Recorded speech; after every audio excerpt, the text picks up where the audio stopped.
Hi, my name's Vivian, and this wasn't how I pictured growing old.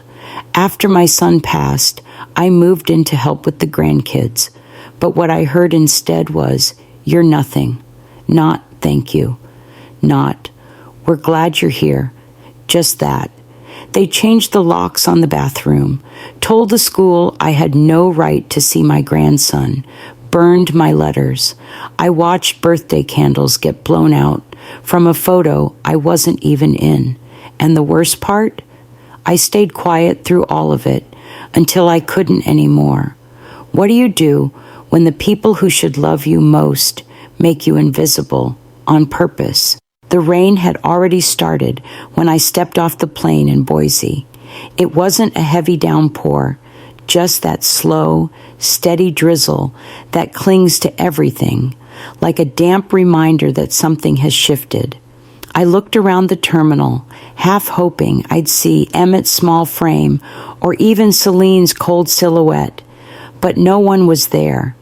I stood for a minute, holding 2 suitcases and the urge to sit down and cry before pulling out my phone to order an Uber. No warm greetings, no arms reaching for my bag, just the driver, looking at me in the rearview mirror like I was any other woman who didn't belong here. The house looked the same from the outside, white siding, trimmed lawn, the wind chime I gave them last Christmas still hanging, but tangled. Celine opened the door with a tight smile. "Hey," she said, stepping aside. No embrace, no, "I'm so sorry," or "How are you holding up?"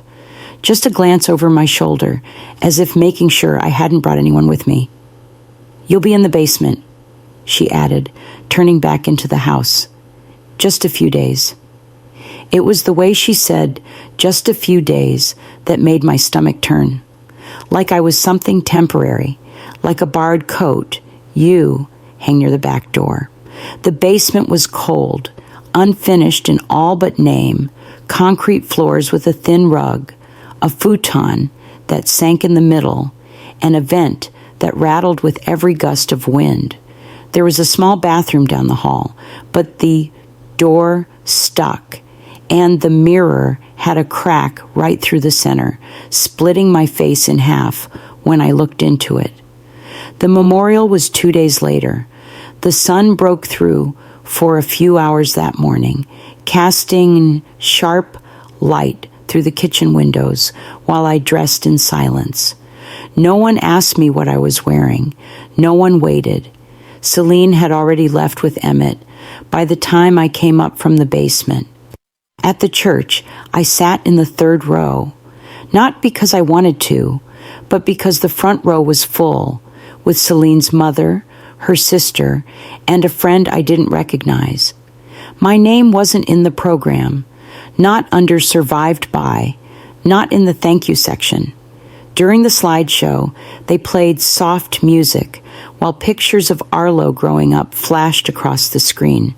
Birthdays, graduations, his wedding, none of them included me. I watched strangers nod, smile, even tear up. And then a woman leaned over to whisper, "Were you his teacher?" I shook my head. I was his mother. She blinked, unsure what to say next. I saved her the trouble by standing and walking out into the hallway. I stared at the drinking fountain for a full minute before bending to take a sip. The water was warm and metallic. That evening, Celine stood by the stove, stirring something that smelled vaguely of lentils and garlic. I stepped forward, reaching for a cutting board. "Do you want help with dinner?" She didn't look at me. "We have a routine. Let's not disrupt things right now." I nodded. My hand brushed the dish towel on the counter. I folded it carefully and laid it flat, pressing the edges until they were even. My fingers trembled slightly, not from anger, not quite, more from the weight of something I couldn't name yet, something slipping. Emmett was sitting cross-legged on the floor in the living room, tapping on a tablet. I stood in the doorway for a moment, watching him. His face was older than I remembered, more angular, less boyish. He looked up briefly and gave me a small wave, not a smile, just acknowledgement. "Hey, kiddo," I said gently. He didn't reply, just looked back down at the screen, the glow of it lighting his cheek. I wanted to ask him if he remembered the stories I used to tell, the ones about the raccoon who wore glasses and solved mysteries.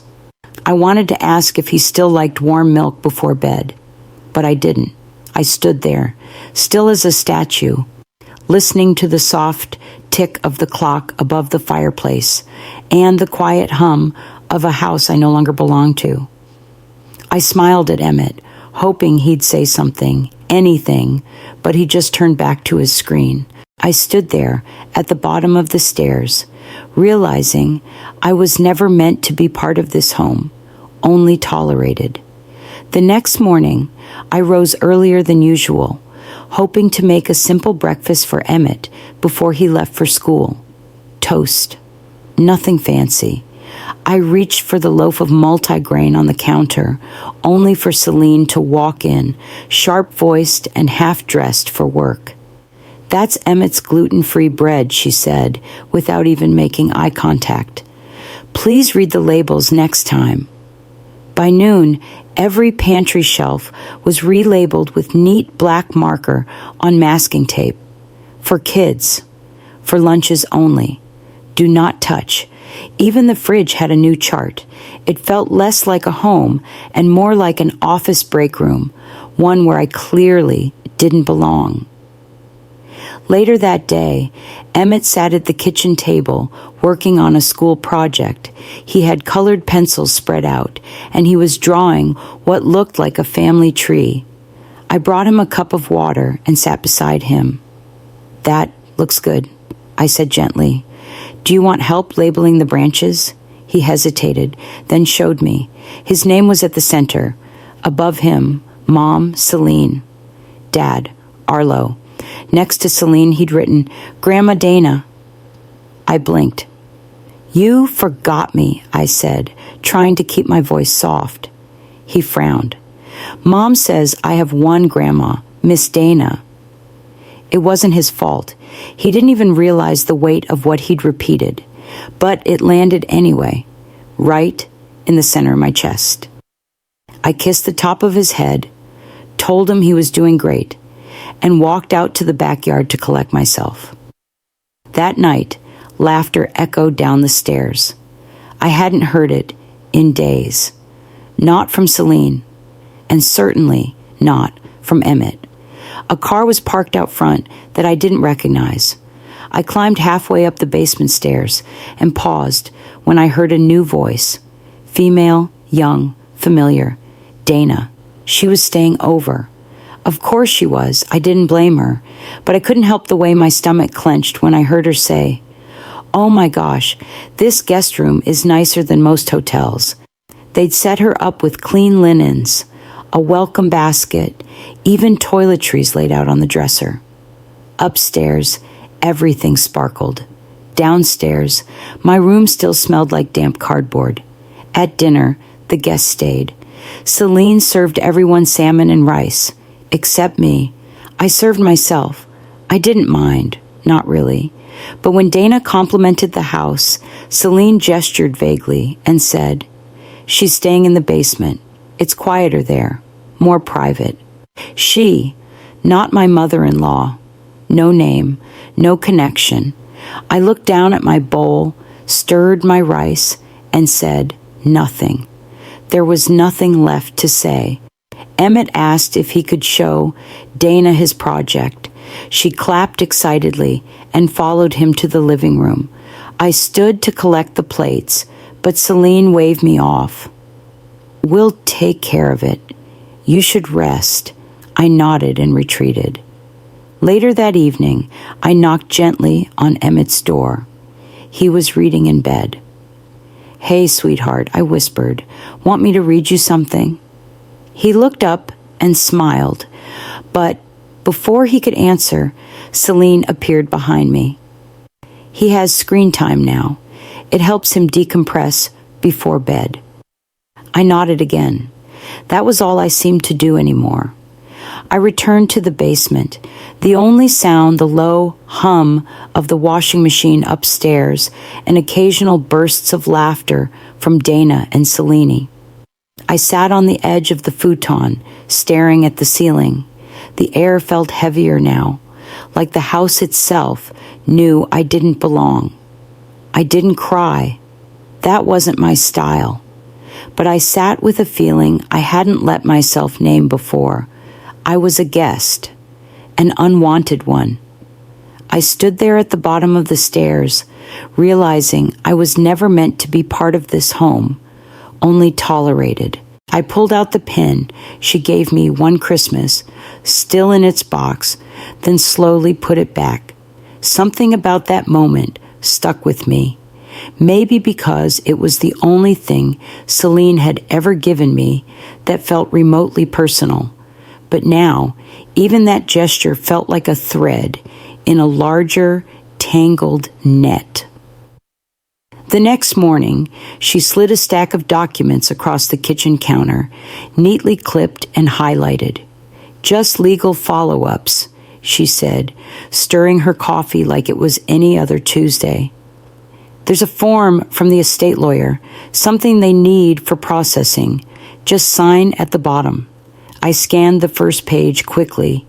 Legal terms blurred together. Trust, transfer, consolidation. I paused. It's nothing major, she added, smiling flatly. Just helps with the logistics. I signed. I didn't want another icy silence. Didn't want to be the problem. I tucked the pen back into the same drawer where the dish towels lived and told myself I'd read through it more thoroughly later. It wasn't until after dinner, when the house settled into its usual quiet, that I returned to the papers. This time, I took my time. Page 3 explained that by signing, I had officially released my claim to Arlo's life insurance disbursement and any remaining equity in the house. The signature line stared at me, my name written so cleanly, like I had been calm when I gave it away. I sat there with the documents in my lap, unable to move. My hands didn't shake this time. They just rested still, cold, folded in surrender. The following afternoon, I noticed the faintest trace of smoke when I stepped out back to breathe.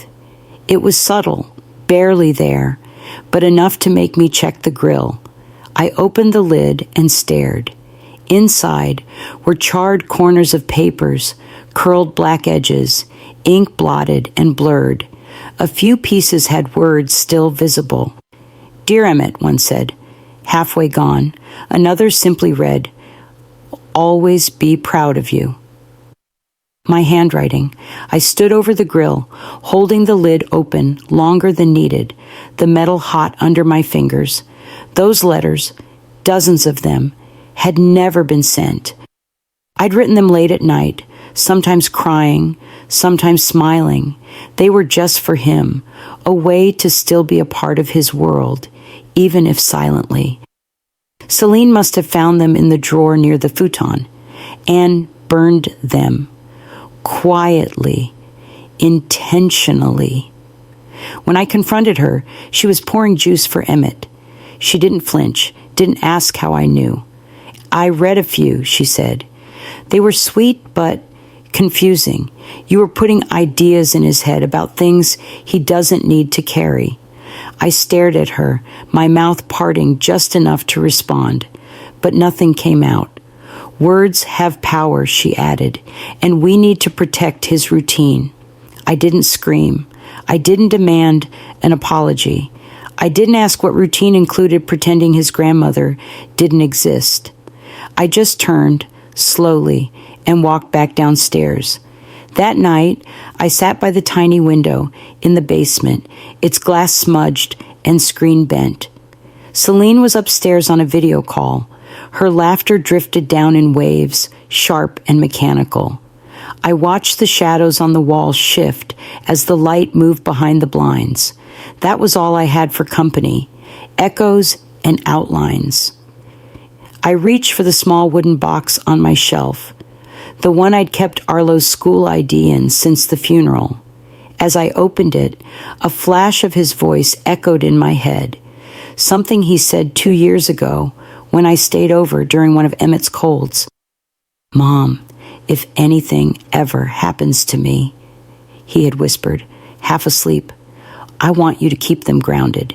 You know us better than anyone." Back then, it had made me smile.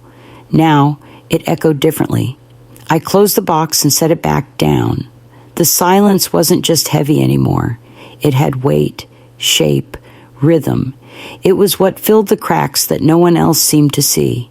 I reached into the drawer, pulled out the pen she'd given me that Christmas, uncapped it, and, for a second, just held it between my fingers.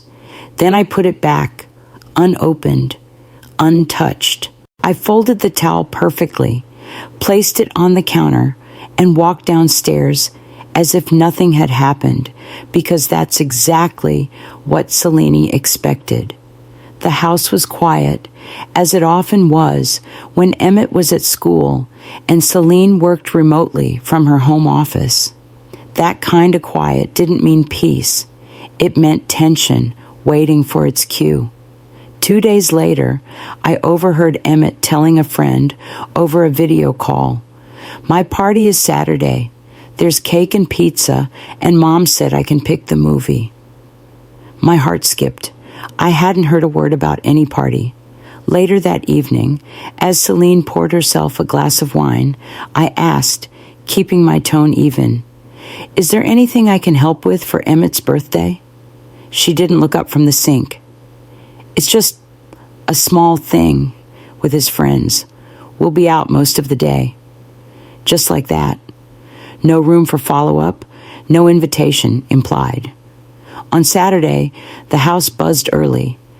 Decorations went up, deliveries came in, laughter echoed through the upstairs hallway. I stayed in the basement. Nobody said I had to, but nobody said I was welcome either.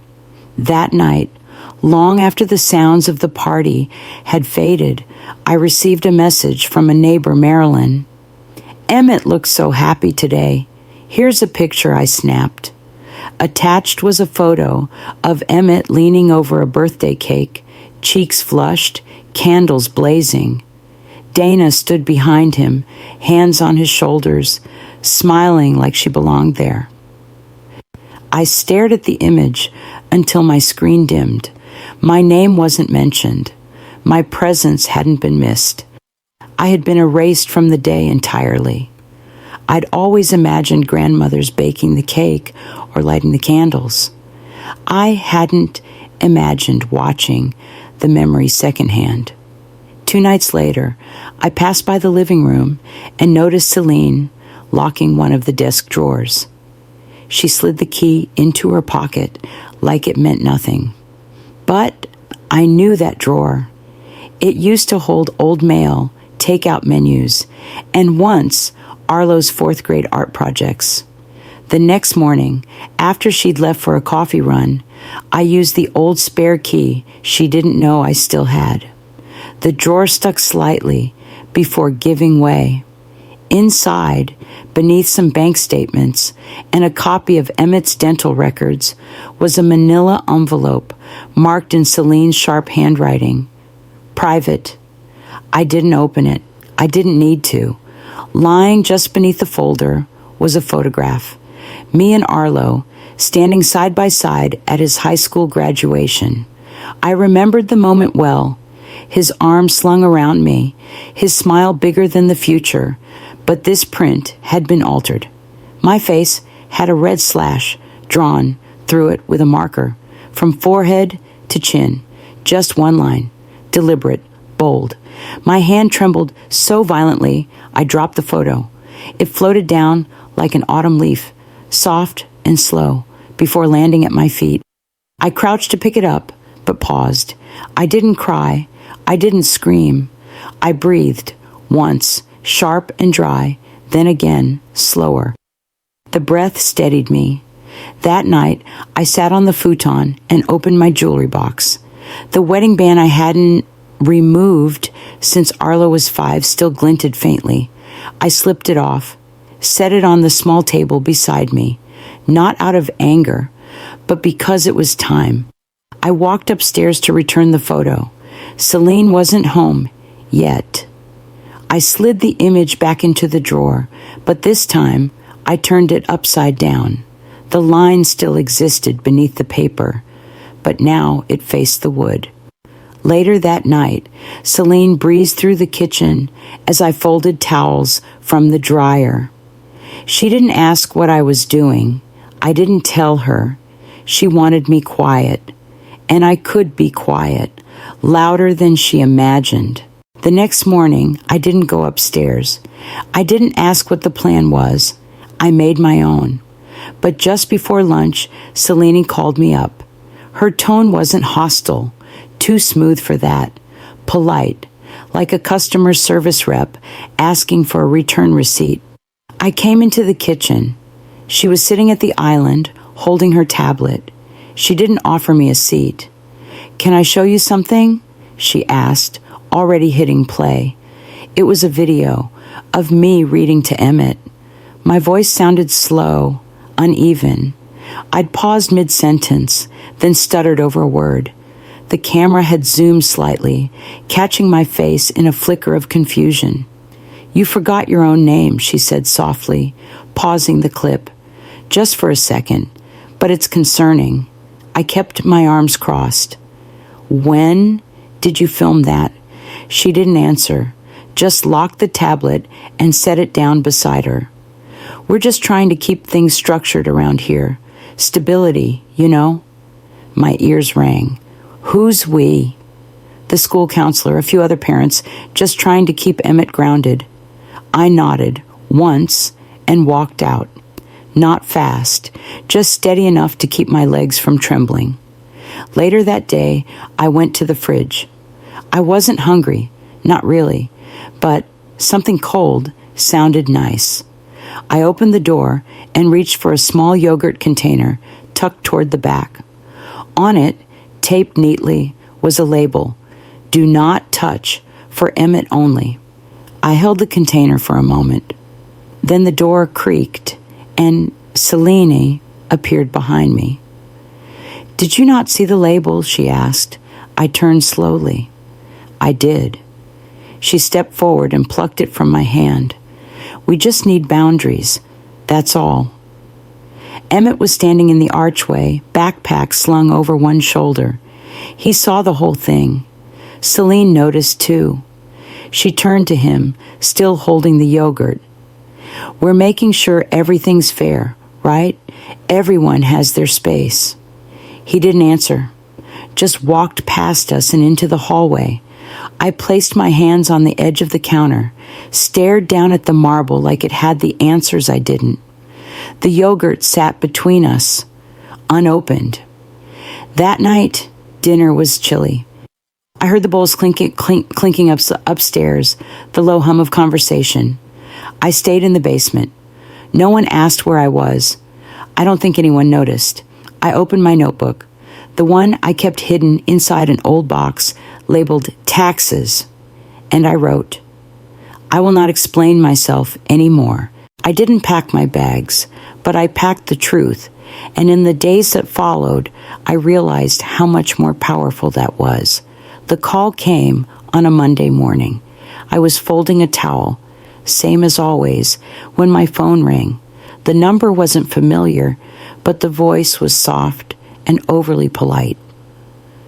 "This is Ms. Allen, Emmett's school counselor. I just wanted to touch base." I waited, unsure of what she needed from me. "I understand you've tried attending school events recently," she continued, "and I want to thank you for your involvement. But we've been advised that you no longer hold any custodial or guardianship rights regarding Emmett. Without written permission from his legal guardian, we ask that you refrain from attending activities or picking him up from school." Her tone was neutral, careful, like she'd rehearsed it. Who advised you? I asked. A pause. We received documentation from Mrs. Marchand. I didn't say anything else, just thanked her and hung up.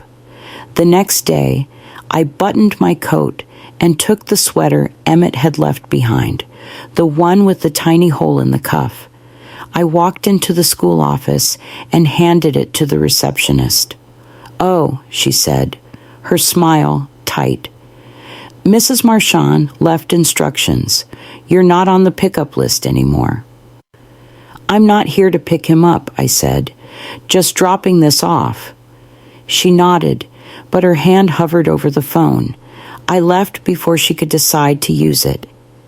That evening, as I went through the mail, I saw Emmett's name on a thick manila envelope. I opened it and found a copy of his class essay titled, "My Family." A yellow sticky note read, "Emmett wanted you to have this." The essay started simple. "My mom is strong. My dad was kind.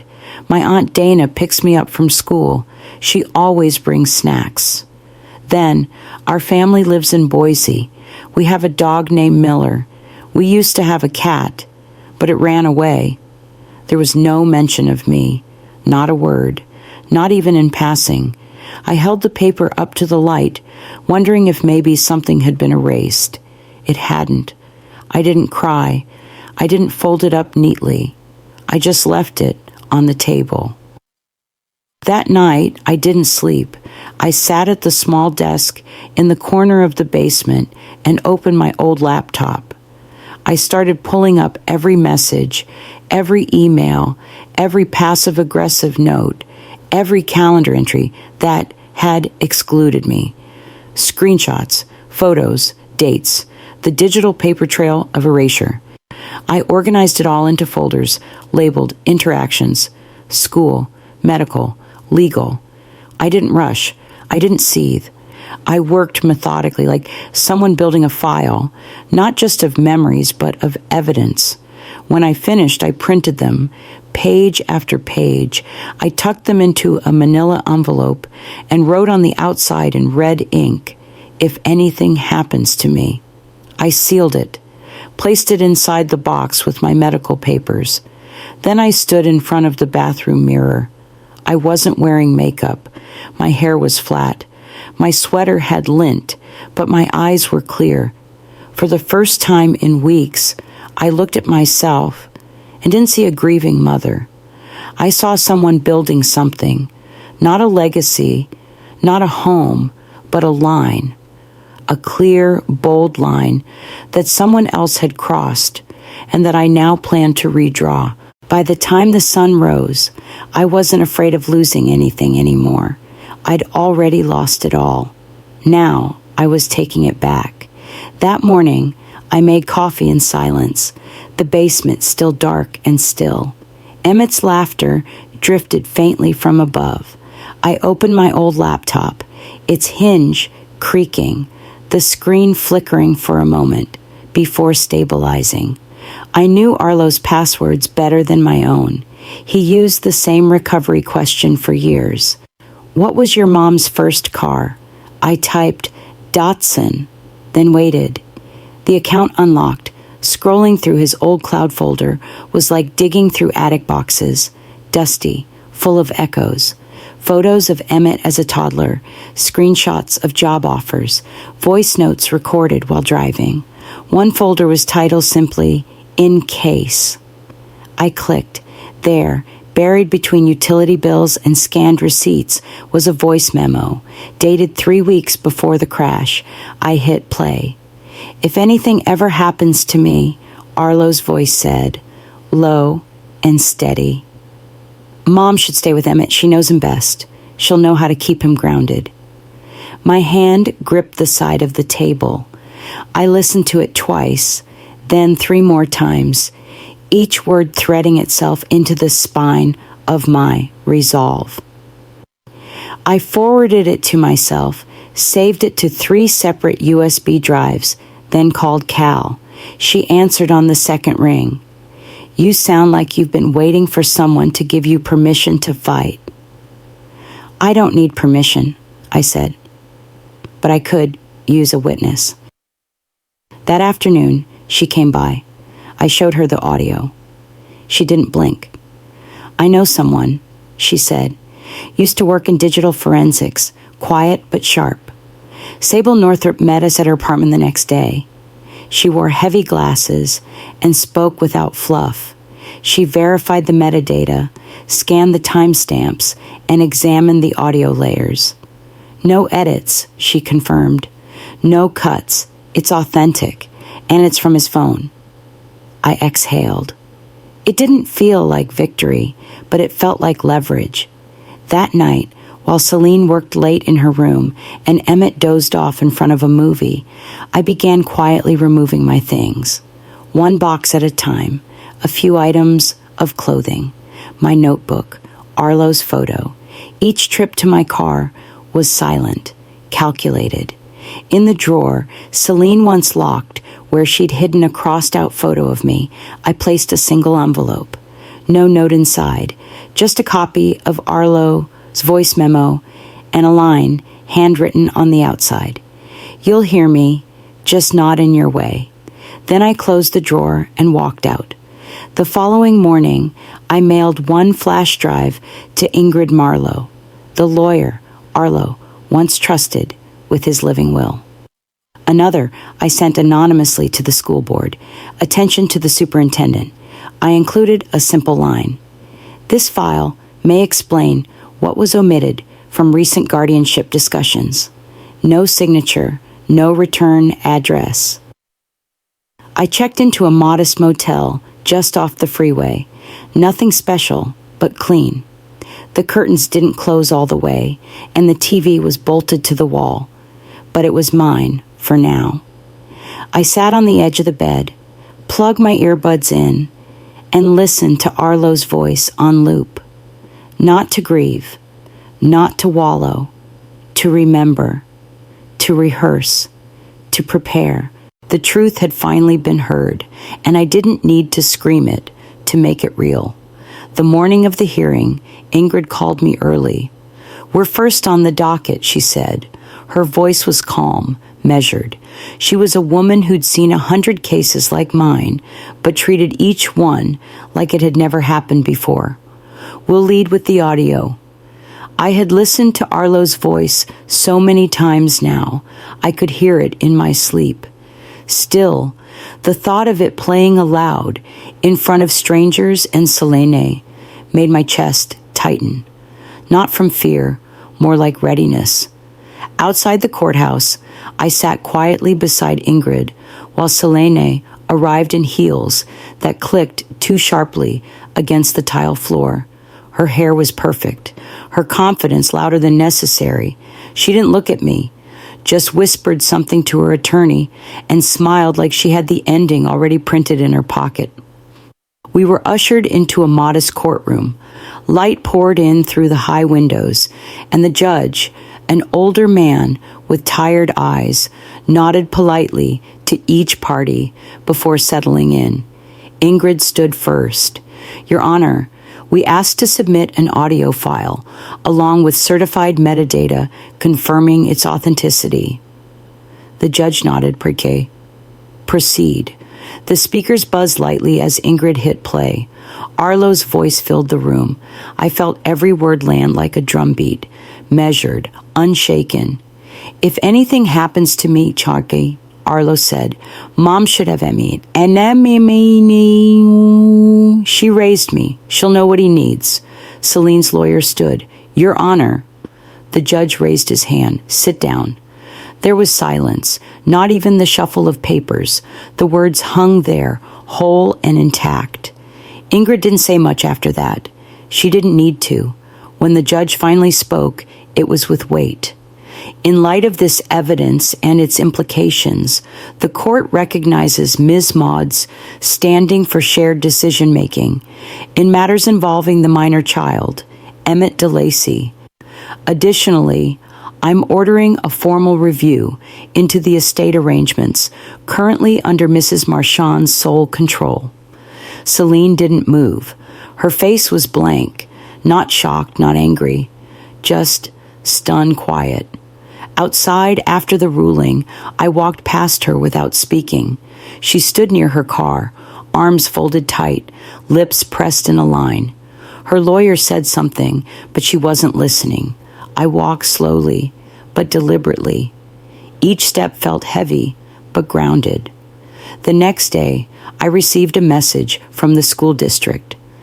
A formal apology for the confusion regarding my exclusion from school events, and a notice confirming my re-entry into authorized family participation. There were no flowers, no phone call, no tearful attempt at reconciliation. There was just space, and for the first time, it was mine. I didn't gloat. I didn't post. I didn't call Cal or Ingrid with dramatic recaps. Instead, I made tea. I opened the windows of my small motel room and let the air move through. That afternoon, I picked up a small wooden frame from a thrift store downtown. I placed Emmett's drawing in it, the one he had slipped me weeks before. I set it on the nightstand next to my bed. The silence in that room didn't feel empty anymore. It felt earned. The porch wasn't perfect, but it was mine, and the swing didn't creak when I sat in it. That felt like enough. Back at the motel, I unpacked slowly, as if the ruling had physically exhausted me. It hadn't, but the weight of silence afterward did. No calls, no flowers, no headlines. No sign that the victory had meant anything beyond the courtroom. I opened my laptop, loaded the audio clip of Arlo one last time, and played it halfway through before stopping. I didn't need to hear the whole thing anymore. I knew what it said. The words had already done their work. That evening, I received a formal letter from Emmett's school, tucked inside a thick envelope. The letter opened with apology language, misunderstanding, oversight, regret. But none of it felt sincere. A new line had been added to Emmett's profile. Emergency contact, Vivian Maud. I read it once, folded it neatly, and set it in the drawer without responding. It felt too late for paper to make a difference. The next morning, I checked my email. One new message stood out. Celine. It was short and cold. Moving forward, please direct all communication through my attorney. There will be no more direct contact. This is final. No greeting, no signature, just a wall built with 8 lines of text. I deleted it. The truth settled in like dust, quiet but visible. This wasn't a beginning. It wasn't healing. It was containment. A truce, maybe, but not peace. That same afternoon, a knock came at my door. Not the hard official knock of a delivery or a stranger. It was softer, almost unsure. I opened it to find an envelope left on the ground. No return address. Inside was a folded piece of ruled paper, written in pencil with familiar loops and misspellings. Dear Grandma, sorry for not saying Grandma at school. I miss your stories. I hope you're okay. Love, Emmett. There were 3 little stars drawn next to his name. He used to do that when he felt nervous. I read it once, then again, then a third time, slower. I didn't cry, but I sat with it for a while, letter in hand, remembering every night I read to him before bed, the silly voices, the warm milk, the way he'd curl his fingers around my wrist like a safety anchor. It meant something, even now, especially now. The next day, I visited a small duplex on the edge of town. The outside was plain, paint-chipped, hedges overgrown, but there was a porch swing. I sat on it. It didn't creak. The landlord, a soft-spoken woman in her 50s, asked if I had any questions. No, I said. I'll take it. She handed me the keys and said the lease would be month to month. That suited me fine. I returned to the motel, packed my things slowly, each item folded with care, but not sentiment. My clothes, my notebook, the flash drive still labeled truth, and Emmett's letter. I didn't take the audio file of Arlo with me. I left it behind, not out of spite, but because I no longer needed to prove what I already knew. The next morning I moved in. The porch swing didn't creak when I sat in it. That felt like enough. I slept that night without dreams, and for once, that felt like peace. The quiet was real in the new place. Not a forced stillness like at Seleni's house. This was earned. No one pacing above me. No muffled reprimands through drywall. Just the occasional creak of the porch swing shifting in the breeze, as if reminding me, you're here, you're safe. Most of my boxes had already been unpacked, though one remained untouched by the living room window. Inside, it were Arlo's voice recorder, and the letters I hadn't brought myself to reread. I didn't open it that morning, but I didn't move it either. I left it there on purpose, to remind me of the weight I was no longer trying to carry every hour of the day. Around 10, there's a soft knock on the screen door. I opened it to find Cal holding 2 grocery bags and a tray of gas station coffee cups.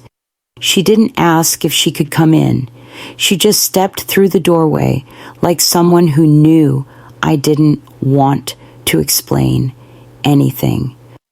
I brought real butter, she said, lifting the bag. I figured you're not the margarine type. We didn't talk about court. She didn't ask about Celine or Emmett or anything that might pull the calm from the room. We just sat on the porch swing, sipping coffee that tasted slightly burnt, watching the neighbor's cat chase nothing across the driveway. You look lighter, Cal said after a long stretch of quiet. She didn't say happier. She knew better. I gave her a smile that wasn't fake. It's the porch. She left an hour later, the way friends should, without a timeline or fuss. That afternoon, I spotted a cream-colored envelope resting against the front door. The handwriting on the outside made my stomach twist. Celine. Clean, tight lettering, like always. I didn't open it right away. I sat with it for a while, turning it over in my hands, expecting legal threats or a note filled with guilt-tripped grace. But inside was only a folded drawing, one of Emmett's. It was a new version of the same family tree he'd drawn before, the one that used to exclude me. This time I was there, my name spelled correctly, next to a small smiley face. No note, no apology, just the drawing. I didn't call Celine. I didn't text. I didn't frame the drawing right away either. I slid it between the pages of an old gardening magazine and tucked it in my nightstand. Later that night, I pulled out a fresh sheet of paper from the drawer. Not for Celine, not for Emmett, for me. I wrote slowly, each word like stepping into a room I had forgotten I'd built. You were never the problem, I wrote to myself. You did what mothers do. You loved, even when you were erased. You stayed when they locked you out. You watched your name get crossed out and chose not to do the same. I paused. Your love didn't disappear. It was pushed to the edge, and you never let it rot. I folded the letter, placed it under my pillow, and turned out the light. The room wasn't warm, not yet. The walls were still unfamiliar. But the air didn't carry judgment, and for the first time in a long while, the silence didn't hum with guilt. It hummed with relief. That night, I didn't dream of the past. I dreamed of my porch and someone walking toward it, not to ask, but to sit. It was a Wednesday, the rain light enough to sound like static against the porch roof. I was folding laundry, small motions that had begun to feel like meditation when I heard the knock. 3 soft taps, hesitant. I opened the door, and there she was. Celine, no umbrella, no lawyer. Her eyes were tired, and for the first time, she looked like someone who'd been carrying too much for too long. I don't know where else to start, she said. She didn't ask to come in. She didn't try to hug me. She just stood there, the hem of her cardigan damp and clinging to her knees. I stepped aside without a word, and she sat on the porch bench like she was afraid it would disappear beneath her. We didn't look at each other at first.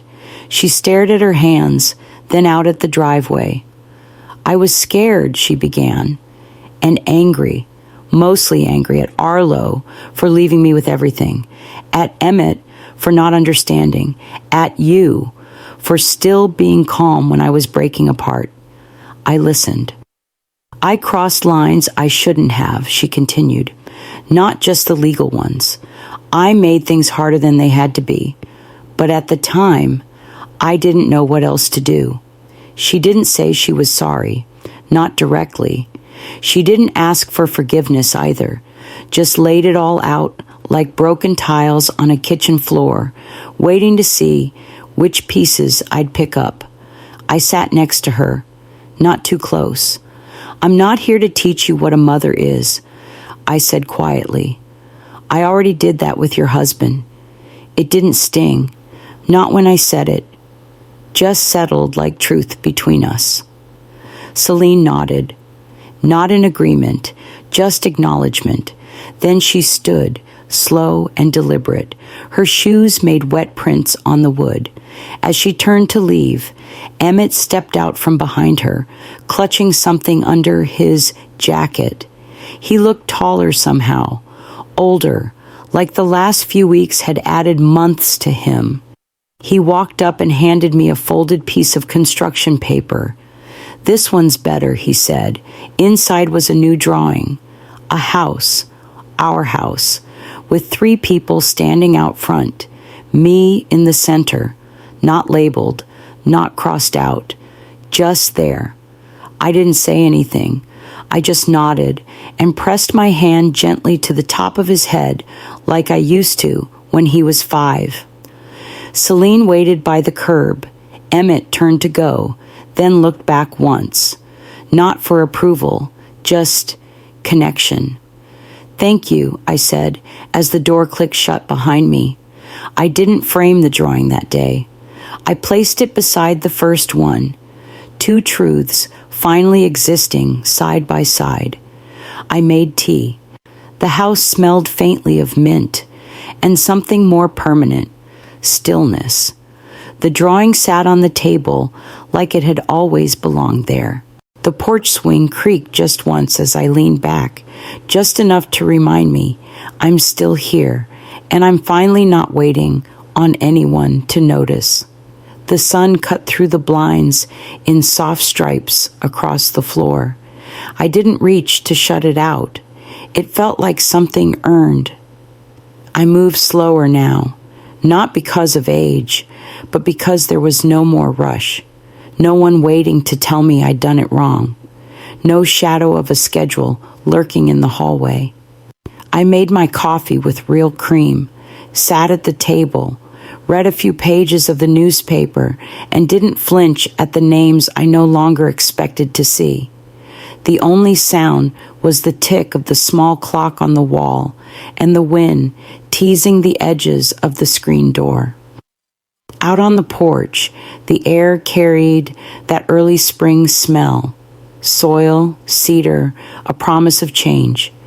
I sat in the swing, letting my feet brush the worn wood beneath, and I thought about what had been, not with bitterness, but with an odd kind of affection. Like looking at an old photo that once made me cry, and now just made me nod. I didn't miss the house. Not really. I missed who I thought I was in it. The woman who could fix things, hold it all together. But she'd been a ghost long before I left. Now, I was something else. Still quiet, still watching, but different. That afternoon, I planted flower seeds in mismatched pots I'd collected from the thrift store. Marigold, basil, and one packet of morning glories Arlo used to love. He once told me they looked like stars right before bedtime. I pressed the seeds into the dirt with my thumbs, not speaking out loud, but thinking of him all the same. There was no ceremony, no whispered words to the sky, just the rhythm of water from the can and the smell of fresh earth. And in that silence, he was near. It was the following Saturday when Emmett showed up. No warning. He walked up the path, carrying a library book in both hands, his backpack slung over one shoulder. I opened the door before he knocked. "I finished the one you gave me," he said, lifting the book. "You want to sit and start another?" I asked. He nodded. We sat on the porch swing.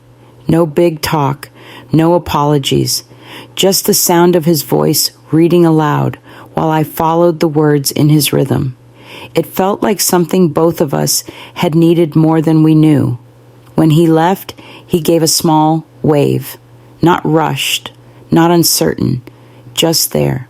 That evening, I pulled the small wooden box from the shelf. Inside, Arlo's voice recorder, the old flash drive, and the printed photo from the hearing. I added a note in my handwriting. Archived with love, no longer in use. I locked the box and slid it into the closet, tucked behind blankets I only used when it snowed. Then I returned to my notebook, the one that had traveled with me since this started. On a fresh page, I wrote, "This story isn't about what I lost. It's about what I reclaimed quietly. I didn't sign it. I didn't need to. The swing creaked just once as I leaned back, just enough to remind me I'm still here, and I'm finally not waiting on anyone to notice." Sometimes healing doesn't look like reconciliation. It looks like reclaiming your voice in quiet ways. If you've ever felt erased by the very people you love most, know this: your story doesn't end there. Mine didn't. It's not about shouting to be heard, but standing still until the noise falls away and your truth remains. Do you believe silence can be stronger than shouting? Have you ever walked away, not in anger, but in peace? I'd love to hear your story. If this video spoke to something inside you, drop a 1 in the comments, or tell me where you're watching from. And if it didn't resonate, that's okay too. Let me know why and where you are on your journey. If you found a piece of yourself in this story, don't forget to subscribe. More real stories from real lives are coming. Let's keep growing together.